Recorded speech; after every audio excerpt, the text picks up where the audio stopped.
le soleil se pointe à l'horizon, et griffes sont rentrées, et tu ronronnes dans mon cou. Il n'y a rien. Ce qui est bien avec Mathieu Madénian, c'est quand de temps en temps on retrouve les moments où il faisait de la figuration dans...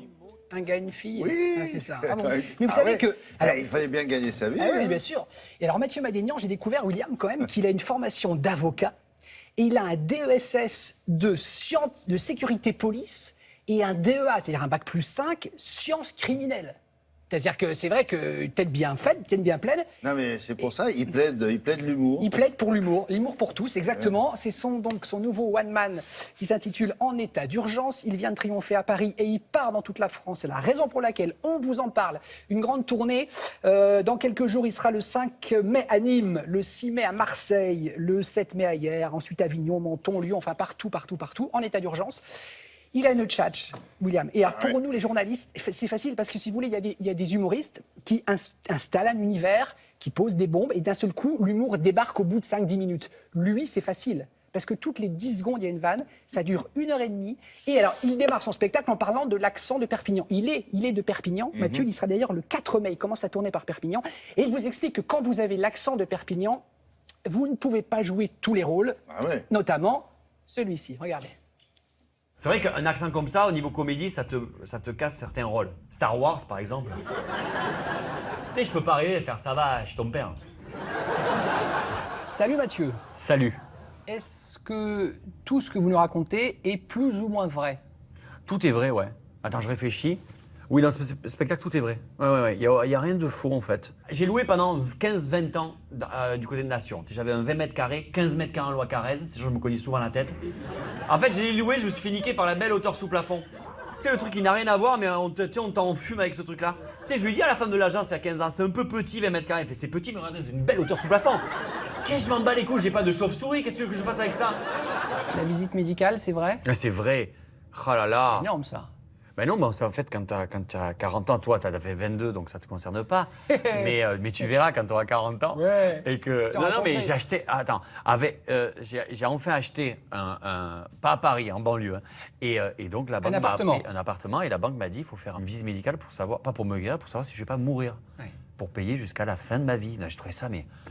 Tu sais, je me suis dit, c'est pas possible. J'ai fait une prise de sang pour avoir de l'argent. Ça m'a choqué, ce truc-là. Je rentre dans le centre médical, il y a l'infirmière qui m'attend. Tu sais, l'infirmière, tu sais le fantasme qu'on donne à l'infirmière avec les seins qui dépassent, le cul. Ben moi, j'ai eu sa mère. J'arrive, et je vous jure, elle me donne un flacon, elle me fait aller uriner dedans. C'est bizarre comme préliminaire. Bon, je prends le flacon, je vais pisser, je suis tellement un peu troublé, je finis de pisser, je m'aperçois le flacon il est là. J'ai oublié de pisser dans le flacon. C'est-à-dire que le truc le plus facile, l'examen d'urine, je l'ai raté. Vous avez 40 ans en cette année 2016. Ouais.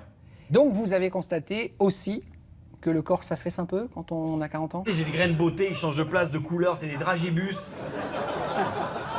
Je me fais mal en dormant, mon ronflement me réveille, je comme ça, je fais... Qu'est-ce qu'il y a? Ce matin, je me suis réveillé, il y avait une paire de seins en face de moi, ça m'a déprimé, c'était les miens, j'ai des seins. Je crois qu'à un moment donné, il faut abandonner. Tu vois, là, tu vois ça, je l'aurai toute ma vie. Mais avant, vous l'aviez pas, la petite Mais non, c'est ça. J'aime pas les radios. Tu sais, je dis au radiologue, c'est pas dangereux les radiations, les rayons X. Il me fait non, pas du tout. Et là, il s'est mis à courir, il s'est caché dans un abri atomique. Mathieu, à quel âge vous avez découvert que vous arriviez à faire rire autour de vous? Tout gamin? Ouais, je pense que j'ai regardé les photos il y a pas longtemps. La première fois que je suis monté sur scène, j'avais 7 ans au centre aéré à Perpignan, à Saint-Gaudéric. Et je lisais des blagues carambars. Et j'ai la photo et je me rappelle que mes parents étaient morts de rire et j'ai vu la vidéo et je sais que maintenant mes parents m'aiment parce que c'était pas marrant du tout et les autres parents étaient affligés. J'ai arrêté la télé parce que je voulais consacrer beaucoup plus de temps au cinéma. On ferme ta gueule, d'accord? Ne rigole pas, il y a Canal+ qui m'a fait une offre que j'ai pas pu refuser. 3 mois gratuits plus 1 an à 29,90 €. Bon, en tout cas, merci Mathieu, grande forme, ça fait plaisir de vous voir comme ça. Ben, c'est cool. Et puis, éclatez-vous sur scène. En tout cas, nous dans la salle, c'est le cas. Tant mieux. Merci. Et j'étais dans mon village natal cet été. Je reçois un mail, je loupe, ça fait « Hey, arrête de masturber !» Je remets mon pantalon et la fin du mail, marqué « À moins de 100 mètres de chez toi, une femme veut baiser avec toi. » Alors, faut savoir un truc, c'est que dans mon village, à moins de 100 mètres de chez moi, il n'y a que ma grand-mère qui habite là. Moi, j'adore parce que c'est le gamin un peu facétieux, vous savez, à l'école, à qui on pardonne tout parce qu'il a une bonne bouille, quoi. Il sort des horreurs, mais avec une facilité. Je vous dis, les rires, c'est impressionnant, Mais William. c'est pas mal le coup de la prise de sang pour avoir un crédit, pour vérifier Voilà. s'il peut payer effectivement. Pendant 30 ans. Mais vous savez que maintenant, il faut lui dire, hein, que dans la prise de sang, il y a des analyses prédictives Ah sur bon le fait que vous pouvez avoir une maladie grave. Quelle horreur. Oui, c'est bien, il pense, ah zut, j'aurais pas dû, s'il n'avait pas pris un crédit. Ah, super. Bon, Eh ouais, prenez c'est les bien ça crédits. pour les... Bon, donc, grande tournée qui démarre le 4 mai chez lui à Perpignan. Ça va être le Triomphe, dans la plus grande salle de Évidemment. Perpignan, j'espère. Bien sûr, et il va jusque fin juin. Il y aura Nantes, Tours. Enfin bon, vous allez Il vous travaille marrer. chez d'autres gens maintenant qu'à France 2. Il travaille sur une chaîne Payante. oui, et en clair parfois, et payante également. Et puis à la radio, enfin, il est partout, Mathieu. Et puis Charlie Hebdo aussi. Merci beaucoup.